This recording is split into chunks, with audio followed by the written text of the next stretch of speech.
देखिए जब मैं इस बॉल को इस पानी के अंदर डुबोता हूँ, ये ऊपर आ जाती है। एक बार फिर देखता हूँ, देखो डुबाया मैंने इसको, ये ऊपर आ गई। चलो किसी और चीज़ को देखता हूँ इसके अलावा। देखिए जैसे यहाँ पर ये डिब्बी रखी हुई है, इसको देखता हूँ। मैंने इसको पानी के अंदर डुबोया, ये ऊपर आ गई। ये ऐसा क्या क्या हो रहा है इसमें? ऐसा क्या लग रहा है इसमें आपको? ऐसा लग रहा है कोई फोर्स ऊपर लग रहा है। हाँ, बिल्कुल सही। देखो मैंने तो कुछ नहीं बताया, आपको खुद ही पता चल रहा है कि ऐसा इसमें ऐसा लग रहा है, ऐसा फ़ील हो रहा है कि कोई चीज़ नीचे से ऊपर की तरफ कोई फ़ोर्स लगा रही है। कोई चीज़ ऊपर की तरफ लग रहा है। तो ये जो नीचे से ऊपर की तरफ जो फ़ोर्स लग रहा है, इसका भी एक नाम है। ठीक है? जैसे आपका नाम युवान है, ऐसे ही इस फ़ोर्स का नाम है बुओयंट फ़ोर्स। ठीक? तो बुओयंट फ़ोर्स कुछ नहीं है, बस इतना है कि कोई भी अगर ऑब्जेक्ट किसी लिक्विड के अंदर इमर्ज्ड होती है, तो या किसी फ्लूइड के अंदर इमर्ज होती है, तो उसमें नीचे से ऊपर की तरफ एक फ़ोर्स लगता है। इसी को हम बोलते हैं बुओयंट फ़ोर्स। ठीक? अभी जो बुओयंट फ़ोर्स है, ये 2 बातों पर डिपेंड करता है। ये 2 फैक्टर्स पर डिपेंड करता है। कौन-कौन से? एक तो डेंसिटी ऑफ द लिक्विड, दूसरा volume of object emerged in the liquid.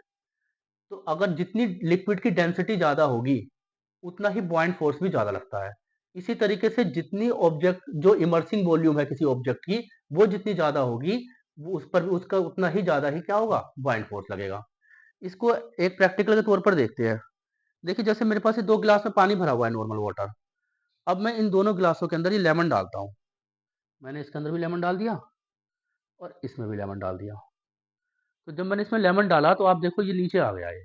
ये दोनों के दोनों लेमन सिंक हो गए, ये डूब गए इसके अंदर। अब मैं किसी एक गिलास के वॉट जो गिलास में जो पानी है, इसकी डेंसिटी को बढ़ाकर देखता हूँ क्या होता है। अब मैं इसकी पानी की डेंसिटी कैसे बढ़ाऊँ? तो इसमें कुछ ऐड कर देता हूँ।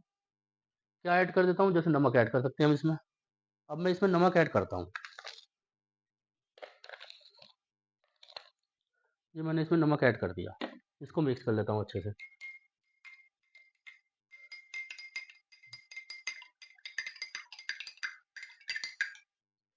ठीक है? अब ये सॉल्ट वाला पानी बन गया।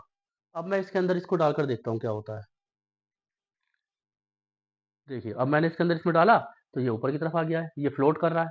एक बार फिर डालता हूँ इसको। देखिए मैं इसके अंदर इसको डाल रहा हूँ, ये फिर ऊपर आ जाता है ये। ठीक है? अब ये डूब नहीं रहा है। तो इसका मतलब क्या है कि जैसे ही हमने इस लिक्विड की डेंसिटी को बढ़ाया, वैसे ही नीचे से लगने वाला जो फ़ोर्स था बुओयंट फ़ोर्स, वो भी बढ़ गया। यही रीज़न होता है कि जो सी वाटर में जो फ्लोट करना आसान होता है, जो सी वाटर में तैरना जो है आसान होता है as compare to river water, क्योंकि सी वाटर हमारा क्या होता है? सॉल्टी वाटर होता है, उसकी हाई डेंसिटी होती है, तो वो ज़्यादा ही बुओयंट फ़ोर्स लगाता है नीचे से ऊपर की तरफ। और जब वो नीचे से ऊपर की तरफ ज़्यादा फ़ोर्स लगाएगा तो हमें ईज़िली हम उस पर फ्लोट कर पाएँगे। ठीक है? ऐसे ही दूसरा हमारा क्या है कि volume of object emerged in the liquid, कि जो कितनी वॉल्यूम जो है ऑब्जेक्ट की इमर्ज्ड है, इस बात पर भी हमारा बुओयंट फ़ोर्स डिपेंड करता है। तो जैसे हम उसकी वॉल्यूम बढ़ाते हैं, इमर्सिंग वॉल्यूम बढ़ाते हैं ऑब्जेक्ट की या सरफेस एरिया को बढ़ाते हैं, उतना ही ज़्यादा बुओयंट फ़ोर्स भी लगता है। अब उसको भी देख लेते हैं। जैसे इसके लिए हमारे पास ये टब है, इसमें हमने पानी भरा हुआ है। इसमें हमने क्या करा है? पानी भर लिया है। अब इसके अंदर मैं क्या करता हूँ, ये मेरे पास एक ताला है ये भारी ताला है, इसको डालता हूँ मैं। जैसे मैंने डाला, डूब गया। भाई लोहे का ताला था इतना बड़ा, डूब गया एकदम। अब मैं इसको देखता हूँ कि क्या इसका मैं सरफेस एरिया बढ़ा सकता हूँ? इसके सरफेस एरिया को बढ़ाकर देखता हूँ, उस पर क्या इफ़ेक्ट पड़ेगा फिर। तो देखिए सरफेस एरिया को बढ़ाने के लिए मान लीजिए मैंने ये ले लिया मैंने, ठीक है? अब इसके अंदर इस ताले को रखता हूँ।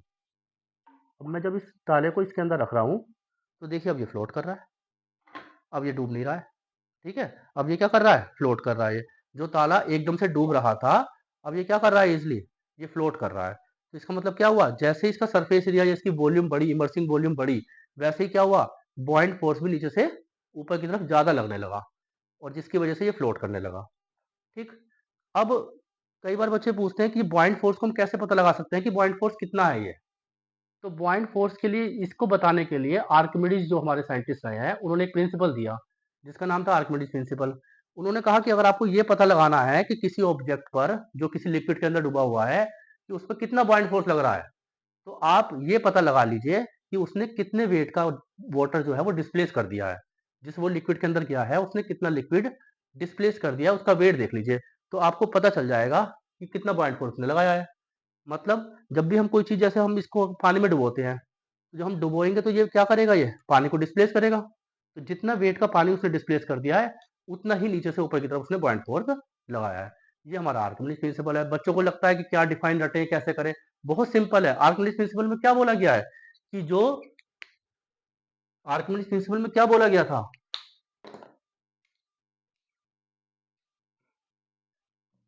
कि buoyant फोर्स किसके इक्वल है? Weight of the liquid displaced by the object, displaced by the object.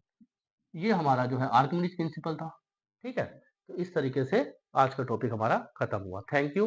अगर आपको वीडियो अच्छी लगी हो तो आप सब्सक्राइब एंड लाइक कर दीजिए।